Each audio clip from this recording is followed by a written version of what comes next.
Hi, welcome to Green TV, Meet the Solutionaries. We are on site in Miami at the Aspen Ideas Climate Conference. I'm not going to give too much background because the man I'm about to interview for 10 minutes, because we've got a lot going on here, is the guy who has been telling us for years. How many years, Tony? 15. 15 years. I've been at this 25 years, so it seems like forever, but you guys have been keeping us, those few of us now, many more, climate, environmental journalists up to date on what's going on in the mind of the American, average American. Yes, but let me first give your official title. Anthony Leiserowitz, the Yale program on climate communications. I'm the director of the Yale program on climate change communication. Yeah, hard to remember that, but not the things he says, because you really have had your finger on the pulse as we have gone from pretty eco-illiterate and really lacking, especially when you look at the rest of the world, in terms of our denial and all that, but we are catching up quickly. Give us a snapshot of where we are in terms of awareness about climate change in this country, what we should be focused on as communicators. Are people listening? Are they finally curious to concerned, freaked out as perhaps we should be? So I think this is a work in progress. So basically we know that in our most recent nationally representative survey, which was last completed just a couple months ago, about 72% of Americans understand that global warming is happening, okay, which is near an all-time high, but it means that there's a third of Americans who basically don't yet fully understand. And so that's actually really important, because if you don't even accept the reality that climate change is happening, it's hard for those people to understand why we need to take so much action. Likewise, only about 58% of Americans understand that it's mostly human caused.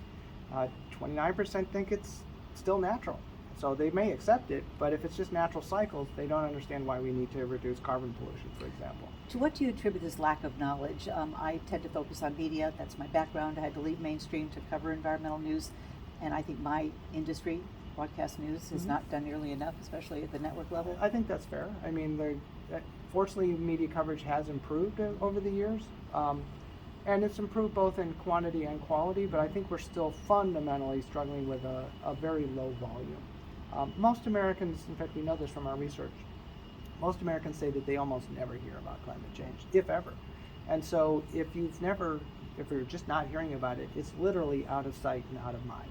So it's very difficult for an issue like climate change, which is now urgent for us to take action on.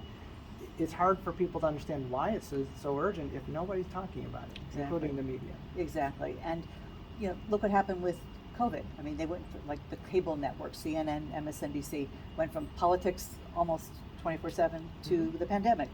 What about the planetary crisis? Why has that not gotten the same attention, do you think? And if it did, wouldn't that make a seismic shift in awareness and action? Well, I think it would make a big difference. I think you also have to remember, though, that the media landscape itself is far more fragmented today than it was certainly when you and I grew up. I mean, I'm old enough to remember Walter Cronkite, and Me too. There were only 3 channels, and the whole country basically understood the world through the same interpretive lens. If you remember, he used to sign off every night with, "and that's the way it is."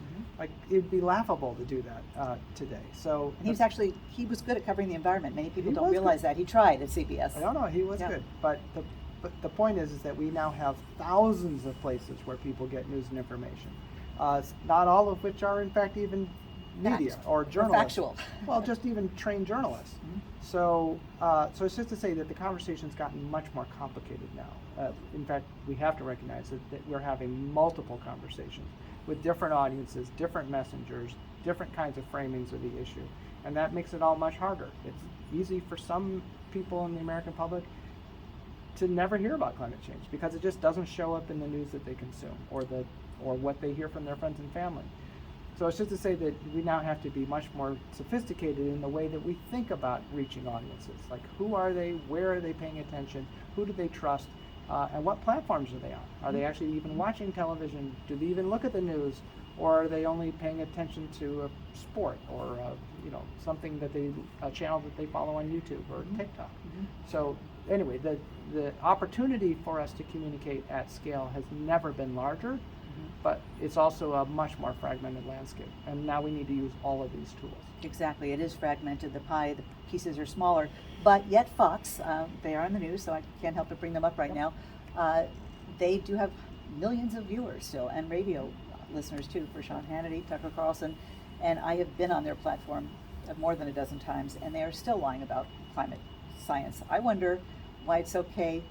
Well, for a long time, too long, they got away with lies about the election fraud, about COVID, but even longer about climate reality. Why do you think that has not been an issue yet? Because I really think there should be a class action lawsuit to say, reckless disregard for the truth on something that has even larger and longer lasting impact.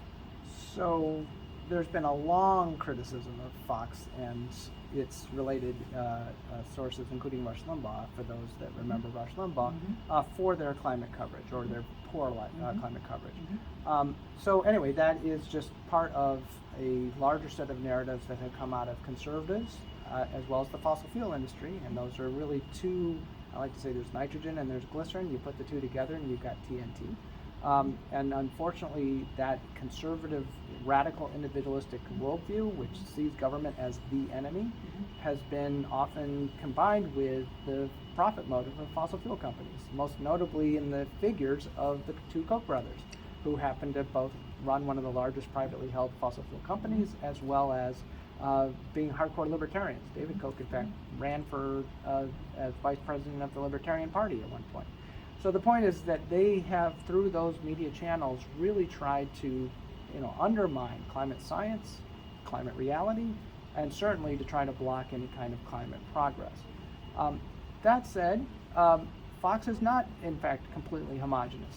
We've done analyses and find that you can actually find a few stories out there that they do publish that are actually pretty good on climate change. And in fact, one of their contributing news organizations, they syndicate content from the AP. And the AP does a really good job of reporting climate change.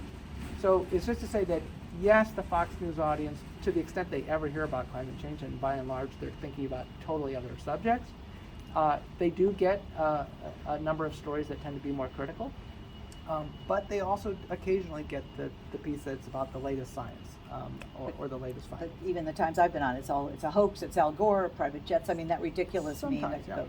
Too much, I think, and because just imagine, too much for sure. If we didn't have that negative impact, just think about how much further along we'd be. I mean, I do think media makes a huge difference. Media plays a huge role. Yeah, it's the medium by which we have these conversations between, say, the expert community and the rest of us. And isn't it true that if we didn't have fossil fuel interference and right-wing so-called news outlets, it's still an epic battle we have ahead of us, right? Like, that's what drives me nuts, is like we don't have any room for anybody to be reversing progress, and there's certain politicians and political parties that didn't vote for IRA. I mean, how angry does that get you, and how do you deal with that? Because you've been at this a long time. I've been doing this for 30 years. I've kind of gotten used to it, I guess. So, I mean, sure, I get frustrated and angry, but it's also because I have the expectation that they're going to keep doing what they've been doing. So I think it's more a question of how do we basically get our message out to the audiences that matter, okay? And you can think of that lots of different levels, from how do we get people to buy heat pumps and help bring into reality the energy transition, to how do we get politicians to pass the legislation that's going to change the incentives and the systems within which we all operate. So all of those are important. Ultimately, that is going to be driven not just by the Fox News audience, but by voters. Okay? And what we've seen is that, in fact, it's been one of the major shifts that we've seen in America, is that voters are increasingly concerned about climate change. And that, I think, is a really important one. And one last point here to end is that when we look at the Republican Party in particular, there's a few audiences within the Republican Party. Republicans are not all homogenous either. A third of them are liberal and moderate Republicans, and they tend to be much more engaged with climate change than conservative Republicans. But even within conservative Republicans, you're seeing young Republicans are much more engaged with this issue than their parents or their grandparents. We're seeing women in the suburbs, Republican women in the suburbs, are often much more concerned about climate change than others. And we're seeing this among Latinos, who have increasingly been voting more Republican. A lot of people were surprised at how many voted for Trump in the last election. Well, they have lots of reasons culturally and values related to be aligned with Republican principles. But I think they're also bringing their concerns about climate change with them, because it turns out that Latinos are one of the most the demographics most concerned about climate change in America. Mm-hmm. Right? So anyways, just to say that I think there are elements within that party that are beginning to bring the climate message to the fore, but let's be clear, that party has got other issues that are tectonic forces that are in some way ripping it apart that are not at all clear where they're going to go. My crystal ball is quite cloudy. Okay, so overall, you optimistic, pessimistic, realistic about are we going to save ourselves? Yeah, I would say it's realistic optimism. I mean, optimism is not like, oh, well, I'm sure it's all going to work out fine in the end. No, this is a struggle. This is a fight. And it's complex, and it is complex. Not just one issue. But we're also making progress. So we have so far to go, and we're running out of time to make those really important differences. However, I'm old enough to have known that even 10 years ago, many of us in the scientific community looked at the trajectories and said, we're probably heading towards 5 or 6 degrees centigrade warming, which would be beyond catastrophic. Like, we can't even imagine how bad that would have been for the planet. Dystopia times. But because of the action and the hard-fought gains over the past 2 decades, we're now actually looking at probably about 2.3. And some say if all the Paris pledges are implemented, we may even be at 1.9. That's remarkable. It's not enough, but it's remarkable progress. So I think we're kind of in this critical transition moment where we're all still in this, is it half full, is it half empty? And that's just where we're going to be because we're in the middle of the transition. So it's still on all of us to work harder and make that transition happen even faster. And last quick question, how helpful do you think it would be if there was a media platform? It may sound self-serving here, but if people are really concerned and curious, and your research says they are, but they don't really know where to go for that information, and I know as an insider in news that the news networks don't think it's their role to tell people how to, it's kind of ridiculous, right? What's more important? So that's why we've had to do independent green media. Would that be something that would help if there was solutions-oriented, dot-connecting, truth-telling resources available, kind of one-stop shopping? Because that's what we're trying to build. We see a need. Look, we need more conversation about climate change, period. Whether that's in the media, whether it's especially among people back home, talking with their own friends and family members. I mean, media is great. You can learn great things from the media. But really what I would encourage your viewers and listeners more than anything else is to harness your own superpower, which is to raise your voice, to talk to your friends and family members. And I don't mean reach out to the climate denying uncle. Not worth it. Well, it's just that's a really hard case. But you don't need to. They're less than 10% of the public. You have many friends and family members who are probably as concerned about climate change as you are, and yet we're not talking about it enough, even with them. So one first most important thing is that we have to break what we call climate silence, which is many people self-censor because they're afraid of getting into a fight with someone who's dismissive about climate Or they change. feel they don't understand the issues, and that's what we're trying But to do. you don't need to be a climate scientist. Exactly. That's Just the point. basics. Just That's for the right. basics. And you know your own feelings. You know how your own story is. You can tell your story about why it is you care about it, and they can't deny that. They can't deny the weather, that we're seeing more and more extreme Well, evidence they of. can deny the weather. But anyway. Getting harder and harder to do, right? Yes. Well, thank you so much for your work at Yale. It's just invaluable, as you know, and you're so popular here because everybody knows about, Tony. So Well, thank you you. so much for giving us a few minutes, and we'll be in touch. Great. Thanks.